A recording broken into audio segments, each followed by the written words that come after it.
Capítulo 17. Libera el poder para reinar. Ella había renunciado a toda esperanza de poder tener algún día un hijo. Pero todo cambió cuando se puso delante del fiel profeta Eliseo. Eliseo le había pedido a su sirviente Giezi que descubriera qué podía hacer él por esa mujer que había sido alguien que había apoyado de manera misericordiosa y generosa su ministerio. Giezi le dijo al profeta que ella no tenía ningún hijo y su marido era anciano. Al oír eso, Eliseo la hizo llamar rápidamente. Y mientras ella estaba en la puerta, antes de que ni siquiera pudiera atravesar el umbral para entrar a la habitación que ella y su esposo habían construido para Eliseo, él la miró y dijo: en este tiempo, al próximo año, abrazarás a un hijo. Sorprendida por las palabras del profeta, la mujer se olvidó de todo decoro y dijo: no, hombre de Dios, no mientas a tu sierva. Pero, efectivamente, ella concibió pronto y un año después sostenía en sus brazos a su hijo Milagro, tal como Eliseo le había profetizado. El muchacho creció con un talento precoz para todas las actividades en el exterior. Le encantaba escalar y colgarse de los árboles en su patio. Él aportaba tanta alegría a la casa y tenía una risa tan contagiosa que incluso a los cosechadores en el campo les encantaba tener al muchacho por allí mientras trabajaban. Pero una mañana, mientras acompañaba a su padre, que estaba trabajando con los cosechadores, el joven de repente gritó que le dolía la cabeza. Pensando que el muchacho simplemente había estado bajo el ardiente sol demasiado tiempo, el padre indicó a un sirviente que lo llevara a casa, donde su madre los estuvo en su regazo. Entonces sucedió lo impensable. Mientras su madre acariciaba suavemente su cabeza, el muchacho inconsciente quedó y murió a mediodía. La mujer estaba profundamente angustiada por la repentina e inexplicable situación, pero no le dijo a nadie lo que había sucedido. En cambio, llevó al muchacho a la habitación en el terrado y lo tumbó sobre la cama del profeta Eliseo. Entonces le pidió a su esposo un burro para poder ir rápidamente a visitar al hombre de Dios y regresar. Perturbado por su repentino deseo de buscar a Eliseo, cuando no era un día de importancia religiosa alguna, su esposo le preguntó: ¿para qué vas a verle hoy? Refrenando sus lágrimas y sus emociones, ella simplemente respondió: está bien. Cuando se aproximaba al hogar de Eliseo, en el monte Carmelo, el profeta la vio en la distancia y envió a Giezi a encontrarse con ella y preguntarle: ¿te va bien a ti? ¿Le va bien a tu marido y a tu hijo? Una vez más ella dijo: bien. Pero en el momento en que estuvo delante de Eliseo, cayó ante sus pies. Eliseo fue con ella hasta su casa, oró al Señor y resucitó sobrenaturalmente a su precioso hijo, devolviéndole la vida. Véase Segunda de Reyes 4 del 8 al 37. Diga bien. Qué poderoso relato en la Biblia. Creo que todos podemos aprender algo de la respuesta de la mujer al desafío probablemente más difícil al que se enfrentó en su vida. Ella refrenó la angustia que había en su corazón por la muerte de su hijo y habló contrariamente a sus circunstancias naturales. Externamente, todo no iba bien. Sin embargo, ella siguió diciéndose para sí y a las personas que la rodeaban: bien, bien, todo está bien. Ella no dijo lo que veía, dijo lo que quería ver. Mantuvo sus ojos y su fe en Dios y creyó con todo su corazón que en Dios todas las cosas estaban bien y todas las cosas obrarían para su bien. Amigo, Puede que usted esté experimentando cierta adversidad en su vida, incluso mientras lee estas palabras. Sea alentado por esta historia de la mujer tsunamita y comience a hablar bien de su actual desafío. Refrene sus labios de hablar el mal. Declare bien, en el nombre de Jesús. Muchas veces, las oraciones más sencillas son las oraciones más poderosas. Si ha sufrido una gran pérdida o está atravesando un periodo muy desafiante en su vida, por favor sepa que de ninguna manera estoy menospreciando o restando importancia a lo que usted esté experimentando. Personalmente, he sufrido la pérdida de un ser querido y sé lo insoportable que puede ser el dolor. Pero le aliento humildemente a que se fortalezca en el Señor y declare: está bien, bien, bien. Comience a hablar bien de su actual desafío. Declare bien en el nombre de Jesús. Horace Spafford escribió el hermoso y conocido himno It is well with my soul durante el periodo más traumático y turbulento en su vida. En 1873 quería viajar a Inglaterra con su familia, pero decidió enviarlos a ellos antes, pues él tenía asuntos de negocios que atender. Mientras su esposa y sus 4 hijas pequeñas navegaban cruzando el Atlántico, su barco se chocó con otro barco en un horrible accidente. Y más de 200 personas, incluidas las 4 hijas de Spafford, murieron. En ruta para reunirse con su esposa, que estaba destrozada y que había sobrevivido, Horacio adoró al Señor. Cuando su barco pasaba cerca del lugar donde sus hijas habían muerto, las palabras de este himno salieron de su interior. Está bien, está bien. En mi alma está bien en mi alma. Declare su autoridad en Cristo. Muchas personas creen que Dios tiene pleno control del mundo hoy y por eso le culpan a Él de los desastres, los trágicos accidentes y las enfermedades. Algunas personas se vuelven ateas porque dicen que no pueden adorar a un Dios caprichoso que permitiría que niños sufran enfermedades terminales. Tristemente, lo que no entienden es que hay un diablo que es muy real, activo y destructivo en este mundo. Dios no es el autor de calamidades y enfermedades. Nuestro Señor Jesús vino para que pudiéramos tener vida y tenerla en abundancia. Pero el diablo es un ladrón y él viene a robar, matar y destruir. Véase Juan 10:10. Nuestro Señor Jesús vino para que pudiéramos tener vida y vida en abundancia. El mundo en que vivimos hoy es un mundo caído. Dios dio a Adán y a Eva el dominio sobre este mundo. Pero en el momento en que Adán y Eva mordieron del fruto prohibido, el pecado y la muerte lo corrompió. Adán y Eva se dieron el control de este mundo al diablo. A Satanás se le llama el príncipe de la potestad del aire, en Efesios 2:2. El Dios de este siglo, en 2 Corintios 4:4. Y el príncipe de este mundo, en Juan 12:31. Ahora bien, esto no significa que Satanás gobierne al mundo completamente y tenga poder ilimitado en el mundo.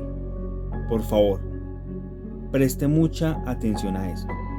No quiero que lo pase por alto. Es muy importante que usted sepa y entienda que los creyentes del Señor Jesucristo ya no están bajo el dominio del poder y la influencia de Satanás en este mundo. En Cristo, puede que estemos en este mundo, pero no somos de este mundo. Véase Juan 17:11 y 14. Pertenecemos a un poder superior y su nombre es Jesús. La Biblia también nos dice que mayor es el que está en vosotros que el que está en el mundo. Primera de Juan 4:4. Por eso podemos estar firmes, permanecer firmes y orgullosos sobre las promesas de Dios y decir bien sobre cada área de nuestra vida. Somos de Él. No somos como ovejas sin pastor. Todas las bendiciones, promesas y protección que pertenecen a los justos son en el sí y en el amén. Véase 2 Corintios 1:20. Tan solo necesitamos recibirlas por la gracia, mediante la fe.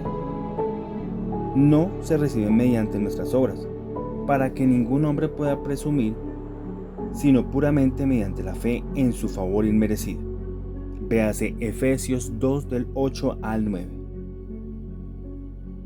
Tomemos la promesa en Proverbios 11:21 que dice: mas la descendencia de los justos será librada. Esto significa que sus hijos e hijas serán guardados y protegidos en el nombre de Jesús. Puede que haya veces en que oiga de algún desastre y se le parta el corazón por las familias que están pasando por este horror. Al mismo tiempo, el temor puede comenzar a abrirse camino hacia su corazón. Quizá comience a estar ansioso por la seguridad de sus hijos. Nuestros hijos son muy movibles en estos tiempos. Viajan por todo el mundo en programas de intercambio y conocen a personas nuevas todo el tiempo mediante sus amigos y mediante los canales de las redes sociales. Cuando el temor se apodere de su corazón, ese es el mejor momento para declarar sus promesas en la palabra de Dios. Diga: Señor, te doy gracias porque yo soy la justicia de Dios en Cristo, y tú has prometido en tu palabra que la descendencia del justo será librada. Y no se detenga en su familia. Puede usar su autoridad como creyente para orar por quienes están sufriendo. Cuando surge la duda. Mi querido amigo, si no está establecido en el Evangelio de la Gracia, todo tipo de enseñanzas que haya recibido comenzarán a poner duda en su corazón. ¿Estás seguro de que has hecho lo suficiente para ser considerado la justicia de Dios? ¿Eres lo bastante santo para que Dios te proteja a ti y a tus hijos? ¿Has hecho lo suficiente? ¿Has dado lo suficiente o has servido lo suficiente? ¿Has sido totalmente obediente y has hecho todo lo que Dios te ha pedido que hagas? ¿Está tu corazón rendido al Señor al 100%? ¿Le resultan familiares esas preguntas? Mi querido lector, cuando usted no está anclado en la persona de nuestro Señor Jesucristo y su obra terminada, todas esas preguntas le harán centrarse en usted mismo. Ser ensimismado, consciente de usted mismo y ocupado en usted mismo. Y estar ocupado en uno mismo es todo lo contrario a la santidad verdadera, que se trata de estar completamente ocupado en nuestro Señor. Cuando alguien le diga que tiene usted que obedecer más para ser hecho justo, esencialmente está haciendo de la justificación una obra, cuando en verdad la justificación del nuevo pacto es un regalo que se recibe por fe. Por tanto, hoy, debido a que es usted un creyente, le aliento a decir: por fe he sido hecho justo y la descendencia del justo será librada. Además, Salmo 112:1 declara esto del creyente: su descendencia será poderosa en la tierra, la generación de los rectos será bendita. Amén. Quiero alentarlo a que se tome en serio el Evangelio de la Gracia. Hay un enemigo real, y su objetivo es engañarle para que piense que tiene que trabajar por su justificación, para así poder mantenerlo constantemente sintiéndose inadecuado y descalificado. Pero la verdad es esta: la sangre de nuestro Señor Jesús le ha calificado. Hoy, la palabra de Dios, el poder de Dios y la protección de Dios sobre usted son mucho más fuertes que cualquier otra cosa que el enemigo pueda lanzarle. El diablo es el gobernador de este mundo, pero no olvide que la palabra de Dios proclama sobre usted: mayor es el que está en vosotros que el que está en el mundo. Primera de Juan 4:4. Usted está tan completamente limpio por la sangre de nuestro Señor Jesús que hoy el Espíritu Santo, el Espíritu de Dios, vive en usted. Y el que está en usted es mayor que cualquier demonio, cualquier adversidad y cualquier atadura. Amén. El poder de recibir. Durante casi 20 años ya he estado predicando el Evangelio de la Gracia y enseñando a creyentes en todo el mundo a confesar su justificación en Cristo. Si ha estado siguiendo mi ministerio, sabe que uno de mis versículos favoritos es Romanos 5:17. Mucho más reinarán en vida por uno solo, Jesucristo, los que reciben la abundancia de la gracia y el don de la justicia. Desgraciadamente, hay personas que se burlan de lo que dice la palabra de Dios, pensando que es demasiado simplista. Esencialmente, dan poca importancia al recibir y ven al recibir como débil e insustancial. Piensan: ¿es eso todo lo que el cristiano hace? ¿Tan solo recibir la gracia de Dios? Su enfoque está en hacer, en la obligación, en lo que es responsabilidad del hombre. Mi querido lector, nunca subestime el poder de recibir. La obra más grande del hombre, su mayor obligación y mayor responsabilidad, es humillarse a sí mismo para recibir del Señor Jesús. Mire lo que hizo María. Ella se sentó a los pies de nuestro Señor y tan solo sacó y recibió de su Salvador. Peor Marta, llegó y se quejó ante Jesús diciendo: Señor, ¿no te da cuidado que mi hermana me deje servir sola? Dile pues que me ayude. Lucas 10:40. ¿Qué era lo que consumía a Marta? La obligación, la responsabilidad, servir y hacer. Creo que los creyentes tipo Marta que tenemos hoy, que se quejan constantemente de creyentes como María, son preciosos, amados y profundamente sinceros, pero pueden estar tan comprometidos a sus obligaciones que se olvidan que se trata de la persona. Marta era celosa de servir al Señor, pero terminó estando muy enojada con su hermana, e incluso se quejó al Señor. María miró más allá de lo externo y vio una plenitud en el Señor de la cual recibir. Marta, por otro lado, lo vio a Él en lo natural como en necesidad de su ministerio. ¿Qué hermana cree que hizo que el Señor se sintiera como Dios? ¿Con cuál de ellas se agradó más el Señor? ¿Puede ver cómo Marta no vio en absoluto cuál era el punto de todo su servicio? Marta era como un caballo que llevaba anteojeras. Estaba totalmente consumida por su obligación y pasó por alto la deidad divina, al Señor Jesús mismo, que estaba sentado en la sala de su casa. Y escuchemos la respuesta de nuestro Señor. Yo creo que Él le dijo eso tiernamente y con una amorosa sonrisa. Marta, Marta, afanada y turbada estás con muchas cosas, pero solo una cosa es necesaria, y María ha escogido la buena parte, la cual no le será quitada. Lucas 10, del 41 al 42, énfasis del autor. Creo que cuando Marta oyó eso, tuvo una revelación inmediatamente.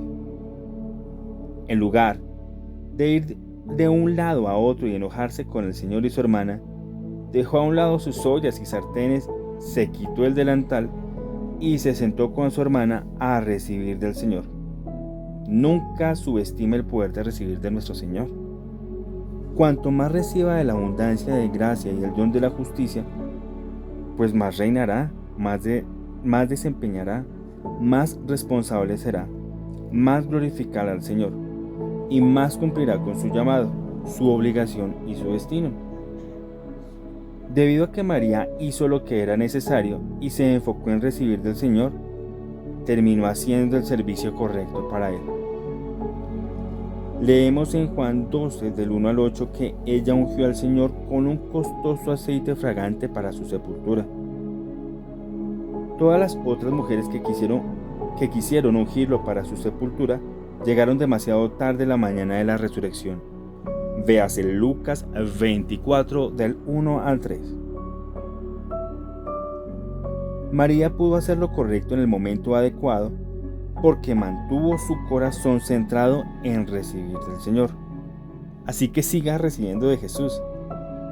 Cada día reciba su palabra, su gracia y el don de la justicia. Y siga confesando su justicia en Él. Dará como resultado que haga usted lo correcto en el momento adecuado. El problema de tener una identidad equivocada. Pero Pastor Prince, ¿cómo puedo confesar justicia cuando sé que mi vida no es perfecta? ¿No debería estar confesando mis pecados? Esta es una pregunta estupenda. Primero, permítame dejar absolutamente claro que no tengo problema alguno con la confesión de los pecados. Yo practico la confesión de pecados porque sé cuando uno sabe que ya es amado y perdonado por el Padre Celestial, puede estar delante del trono de su relación con valentía y hablar con Él abiertamente acerca de sus fracasos. Un hombre de negocios que sabe que todas sus deudas han sido pagadas, no tiene problema alguno con abrir sus libros de cuentas y ver todas las anotaciones en rojo que antes marcaban sus deudas. ¿Por qué? Porque esas deudas ya no están en su conciencia, esas deudas ya no le asustan. De manera similar, cuando usted sabe que tiene el perdón de pecados y que el pago de la sangre de nuestro Señor Jesús le ha limpiado perfectamente, puede confesar sus pecados con toda libertad. Puede hablar a su Padre acerca de sus fracasos y sus errores sin tener deuda de pecados sobre su conciencia. En lugar de huir de Él y evitarle cuando ha fallado, tener plena seguridad en su corazón de su perdón y de su justicia en Cristo le lleva más cerca de Él. El problema comienza cuando las personas creen que tienen que confesar todos sus pecados a fin de ser perdonados. Esta es una norma imposible por la cual vivir. ¿Cuántas personas pueden confesar exitosamente todos sus pecados cada día? La respuesta es ninguna, porque es que nadie puede hacerlo. Y lo que el hombre no puede ser, Dios lo hizo con la preciosa sangre de su Hijo amado. Repito, por favor entienda que no estoy en contra de que confines de sus pecados y mantenga sinceras conversaciones con Dios acerca de sus errores y fracasos. Pero si está confesando sus pecados a fin de ser perdonado, se está situando a usted mismo sobre una cinta andadora que no tiene fin. Mientras se siga estando en este mundo, siempre habrá algún pecado y tentación en su vida, ya sea de pensamiento o de obra. Pensar que tiene que confesar sus pecados a fin de ser perdonado hará que de hecho sea usted consciente de pecado. Esta conciencia de pecado le hará más susceptible a las tentaciones. Bien podría llegar hasta el final, porque constantemente se siente como yo pecador. Pero si es consciente de perdón y consciente de Cristo, vivirá como el creyente confiado, justo y victorioso que ya es en Cristo. La cuestión es una cuestión de identidad. Lo primero conduce a una vida de derrota. Lo segundo conduce a una vida de victoria. Si es consciente de perdón y consciente de Cristo, vivirá como el creyente confiado, justo y victorioso que ya es en Cristo. Perdón judicial contra perdón parental. Permítame hablarle ahora de una enseñanza que intenta segmentar el perdón de Dios. Esta enseñanza argumenta que existe una diferencia entre perdón judicial y perdón parental. El perdón judicial se refiere de perdón de Dios de todos nuestros pecados debido al castigo de Jesús que Jesús pagó por nosotros en la cruz. Por otro lado, aunque todos nuestros pecados son perdonados judicialmente, estamos fuera de la comunión con Dios cuando cometemos un pecado, hasta que confesemos ese pecado para recibir perdón parental. El resultado final de creer esa enseñanza es similar a lo que he descrito anteriormente. Si usted sigue esta enseñanza, pues siempre sentirá que tiene carencia de perdón parental, simplemente porque siempre habrá pecados en pensamientos o en obras que no ha confesado. Y si vive según esta doctrina, no puede usted escoger a conveniencia suya de los pecados que necesita o quiere confesar. Véase el capítulo 5. Lo fundamental es que no tendrá usted seguridad plena de su perdón en Cristo. Siempre será consciente de pecado y dudará de su perdón. Y tanto su conciencia como el diablo explotarán esto. Por tanto, ¿es usted perdonado o no? ¿Cuál de las dos? La Biblia no es incierta con algo tan crítico como su perdón de pecados y habla de ello con gran claridad. ¿En dónde vemos esto? En Hechos 13 del 38 al 39, el apóstol Pablo afirma claramente: por medio de él se os anuncia perdón de pecados, y que de todo aquello de que por la ley de Moisés no pudisteis ser justificados, en él es justificado todo aquel que cree. ¿Puede estar más claro el perdón de pecados? El apóstol Pablo predicó el perdón de pecados sin ninguna disculpa, ninguna cualificación y ninguna distinción entre perdón judicial y parental. Por tanto, tengamos cuidado con esas distinciones hechas por el hombre que no están en la palabra de Dios. Perdón es perdón, no hay subdivisiones. O es usted perdonado con lo que no lo es, y lo mucho que disfrute de su perdón depende de lo que crea acerca de nuestro Señor Jesús y lo que Él ha hecho en la cruz. La Escritura es clara como el agua con respecto a nuestro perdón completo en Cristo. Sin embargo, hay algunos que sienten que necesitan susurrar al apóstol Pablo: ten cuidado, Pablo, no puedes predicar hacia el perdón. Necesitas cualificar lo que estás diciendo. No hay manera de saber quién te está escuchando y cómo vivirá esa persona. A esos críticos del ministerio de nuestro Señor Jesucristo y el poder de su perdón, Pablo, de manera amorosa pero firme, hace la advertencia en los 2 versículos siguientes diciendo: mirad pues, que no venga sobre vosotros lo que está dicho en los profetas. Mirad, oh menospreciadores, y asombraos y desapareced, porque yo hago una obra en vuestros días, obra que no creeréis si alguien os lo contare. Hechos 13 del 40 al 41. Los profetas anunciaron que habría menospreciadores del Evangelio de la Gracia, aquellos que la oirían, pero la descartarían como demasiado buena para ser verdad. Pablo advirtió y recordó a quienes le escuchaban que no fueran contados entre esos menospreciadores. Gracia es la obra de Dios. Cuando los discípulos del Señor comenzaron a predicar el Evangelio de la Gracia en el libro de Hechos, el sumo sacerdote y otros líderes del templo se enfurecieron. Hicieron llamar a los discípulos para cuestionarles más, y vieron lo que ellos tenían que decir. Los líderes religiosos se enfurecieron aún más después de aquello y tramaron matarlos.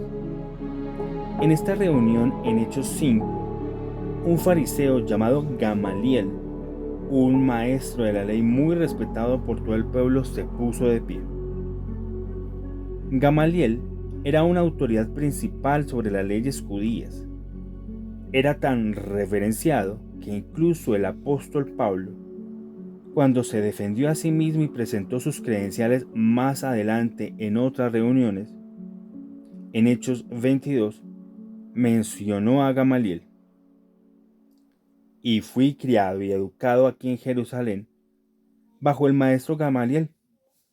Como estudiante de él, fui cuidadosamente entrenado en nuestras leyes y costumbres judías. Llegué a tener un gran celo por honrar a Dios en todo lo que hacía, tal como ustedes hoy. Hechos 22:3. Ahora bien, aunque Gamaliel no tenía una comprensión del Evangelio de la Gracia, se puso de pie y habló con gran sabiduría en la reunión anterior diciendo: varones israelitas, mirad por vosotros lo que vais a hacer respecto a estos hombres. Y ahora os digo, apartaos de estos hombres y dejadlos, porque si este consejo o esta obra es de los hombres, se desvanecerá. Mas si es de Dios, no la podréis destruir. No seáis tal vez hallados luchando contra Dios. Hechos 5:35 y 38 al 39. Tengo mucho respeto por la sabiduría de Gamaliel. Él no tenía una revelación de la persona de Jesús, del Evangelio de la Gracia y del perdón de pecados por medio de Cristo, pero tampoco quería interponerse en el camino o luchar en contra de lo que Dios pudiera haber estado haciendo. Aconsejó a los otros líderes religiosos que dejaran que el tiempo probara el ministerio de los discípulos y que dejaran que su ministerio fuera validado por sus frutos y por Dios mismo, incluso si los líderes mismos no lo entendían plenamente. Entender bíblicamente el perdón parental. Si sigue aún confuso y preguntándose acerca del concepto de perdón parental, permita que comparta lo que la Biblia dice. De hecho, no necesita mirar más allá de la parábola de Jesús del hijo pródigo, cuando el padre envió a su hijo a regresar a su casa desde lejos. ¿Qué hizo el padre? Le gritó el padre: primero confiesa sus pecados, hijo mío, y entonces serás bienvenido en casa. Recuerde, el hijo había insultado a su padre cuando demandó su herencia. Se fue de la casa y después malgastó rápidamente toda su herencia en una vida licenciosa. Al final, cuando ya no era posible que cayera más bajo, decide regresar a la casa de su padre. Esta historia habla realmente sobre un padre que perdona a su hijo. Y quiero que preste atención a lo que Jesús dice, porque está hablando acerca de su Padre Celestial aquí. El padre vio al hijo desde lejos e hizo lo siguiente. Se levantó sus largas túnicas y comenzó a correr hacia su hijo. Notemos que el padre corrió hacia su hijo antes de que el hijo confesara ningún pecado. El padre entonces se encontró con su hijo y lo abrazó. Repito, ¿qué sucedió primero? ¿Confesó el hijo primero o le abrazó el padre primero? El abrazo del padre es primero. Eso no es todo. Después de que el padre hubo abrazado a su hijo, lo besó. El hijo, que tuvo que trabajar cuidando cerdos antes de su regreso, probablemente olía a cerdo, que es lo peor para un judío. Sin embargo, el padre inundó de besos a su hijo. ¿Observó que hasta este punto no registró alguno de que el hijo hiciera ni una sola confesión del pecado? El hijo pródigo finalmente dice: Padre, he pecado contra el cielo y contra ti. Lucas 15:21. Pero eso es después de que el padre corrió hacia él, lo abrazó y lo besó. Por tanto, sabemos que no es la confesión del hijo la que produjo los abrazos y besos del padre. Ahora respondamos esta pregunta: ¿es esto perdón parental o judicial? Recordemos que el Padre aquí es una imagen de nuestro Padre Celestial. Por tanto, la parábola de Jesús nos muestra claramente cómo es el perdón real, bíblico y parental. Esto es lo que el Padre quiere que entendamos acerca de su perdón.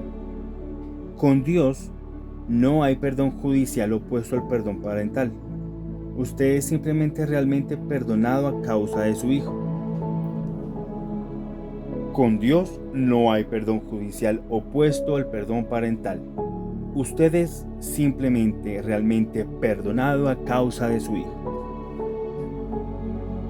Permítame señalar otro versículo que el Señor me dio para darle plena seguridad de su perdón. Os escribo a vosotros, hijitos, porque vuestros pecados os han sido perdonados por su nombre. Notemos cómo comienza 1 de Juan 2:12. Os escribo a vosotros, hijitos, énfasis del autor. Hijitos, denota el aspecto parental del perdón que Dios da. Por tanto, ¿qué quiere Dios Padre que entendamos acerca del perdón parental? Que nuestros pecados son perdonados a causa de Jesús. Y como mencionamos en el capítulo 4, la palabra griega original para han sido perdonados está en el tiempo perfecto griego, lo cual significa que este perdón es una acción definida y completada en el pasado con su efecto continuado en el presente. La palabra de Dios deja esto claro con términos nada inciertos. Usted ha sido y continúa siendo perdonado en Cristo. Amén. A causa de esto, en sus momentos más oscuros e incluso cuando ha caído, puede decir con valentía y confianza: yo soy la justicia de Dios en Cristo. Tengo el perdón de pecado y Dios me ama y está de mi parte. Está bien en mi alma. La palabra de Dios deja esto claro con términos nada inciertos. Usted ha sido y continúa siendo perdonado en Cristo. La justicia de la fe habla. Mi querido lector, la justicia de la fe habla. La Biblia nos exhorta diciendo: diga al débil fuerte soy. Joel 3:10. La fe siempre dice lo que quiere ver y no lo que actualmente ve. Fe es la certeza de lo que se espera y la convicción de lo que no se ve. Hebreos 11:1. Por tanto, cuando sea usted débil, dice por la fe: soy fuerte en la fortaleza del Señor. Todo lo puedo en Cristo que me fortalece. Véase Filipenses 4:13. Cuando haya enfermedad en su cuerpo, usted dice por la fe: por sus llagas yo soy sanado. Véase 1 de Pedro 2:14. Cuando haya carencia en su vida, dice por la fe: mi Dios suplirá todas mis necesidades según sus riquezas en gloria en Cristo Jesús. Véase Filipenses 4:19. Y cuando haya pecado, ¿qué dice? Ese es el momento de decir por la fe: soy la justicia de Dios en Cristo Jesús. Véase 2 de Corintios 5:21. Ese es el momento de declarar y reforzar su identidad de justicia en Cristo. Quienes reciben el don de la justicia reciben el poder de reinar sobre el pecado. Véase Romanos 5:17. Hay personas que creen que lo único que hace el Evangelio de la Gracia es liberar a las personas de culpabilidad y condenación. Eso sin duda es cierto. Sin embargo, recibimos muchos más testimonios de personas que fueron liberadas de pecados destructivos, adicciones y ataduras, cuando comenzaron a entender el Evangelio de la Gracia y a confesar por la fe activamente su justicia en Cristo. Aquí tenemos uno de Jimmy, un joven que reside en Nueva York. Durante más de 15 años yo batallé contra la pornografía. Como alguien con entrenamiento en artes marciales puedo decir con seguridad que poseo una gran autodisciplina. Sin embargo, aún así, no podía liberarme de esta adicción. No hace mucho tiempo comencé a oír sus sermones sobre la gracia y comencé a aplicarlos a mi vida. Comencé a confesar que soy justo delante de Dios debido a la obra terminada de Jesús. Al principio, mi deseo de satisfacer mi adicción parecía aumentar y me preguntaba si alguna vez sería libre. pero decidí seguir confesando que soy justo debido a lo que Jesús ha hecho por mí. Una semana después, esos hábitos comenzaron a cesar por sí solos. Comencé a ver victorias sin esfuerzo en esta área y ya no me concentraba en no pecar, sino en la obra terminada de Jesús. Lo que la fuerza de voluntad, la autodisciplina, técnicas y métodos no pudieron hacer, la gracia de Dios lo hizo. Ahora yo soy libre y un testimonio vivo de que la gracia de Dios es la clave para vencer el pecado. Gloria a Jesús.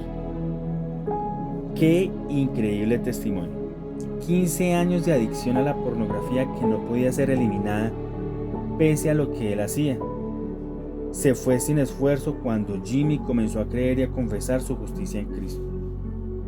Y al igual que Jimmy, muchos otros en la actualidad están venciendo el pecado en su vida al despertar a la justicia. Están aprendiendo a aferrarse a este don que tienen por medio de Cristo y a declararlo con valentía. Creo que es bastante irónico que haya personas que han criticado ministerios por su exceso de énfasis en la abundante gracia de Dios, pensando que es peligroso y conducirá a un estilo de vida libertino y pecaminoso. Bien, ¿cuál es el resultado de un ministerio que constantemente predica a nuestro Señor Jesús y lo que Él dice sobre la abundancia de gracia? Seguimos recibiendo una carta tras otra de alabanza de personas que han sido liberadas de diferentes adicciones, incluidas la pornografía, fumar, beber y consumir drogas, y de otras ataduras destructivas. ¿No es esta la santidad que nosotros como ministros de Dios deseamos ver en el precioso pueblo de Dios? En lugar de debatir y argumentar, creo que los ministros deberían estar unidos para levantar el nombre de nuestro Señor Jesús y su obra terminada. Deberíamos estar ayudando al pueblo de Dios a descubrir su identidad de justicia en Cristo para que puedan comenzar a experimentar el poder para vivir por encima de la derrota. De eso se trata la revolución de la gracia. Bueno, espero que hayan podido disfrutar, así como yo, de la lectura y de la escucha de este maravilloso capítulo. Me sentí muy identificado con el pastor Prince, como en un anterior capítulo que ya había leído, les había comentado. ¿Por qué? Porque él explica acá que no es la cantidad de veces que uno esté confesando sus pecados por las cuales uno llega a ser justificado, sino que antes nosotros nos dirigimos a Dios, le pedimos perdones porque ya hemos sido perdonados. En estos días estuve meditando en eso, estuve pensando un rato en eso, porque pues yo, la verdad, durante muchos años, lo reconozco, pues siempre me dirigí a Dios desde tratando de alcanzar pues su perdón, como de que por favor perdóname, a ver si me miraba, a ver si yo era digno de que me perdonara. Entonces siempre iba con esa actitud y siempre todo el tiempo estaba confesando, Dios mío, perdón. Y realmente me pasaba lo que decía el pastor Prince en capítulos anteriores, realmente me agotaba mentalmente. Y hasta alguien de mi familia me decía, ¿pero qué es lo que le pasa? Sí, porque estaba cada rato confesando aquí pasito, Señor, perdón, susurrando, sí, porque obviamente venían pensamientos, palabras, y realmente me cansaba. Y pues me agotaba, claro, me agotaba de estar tanto, confiese.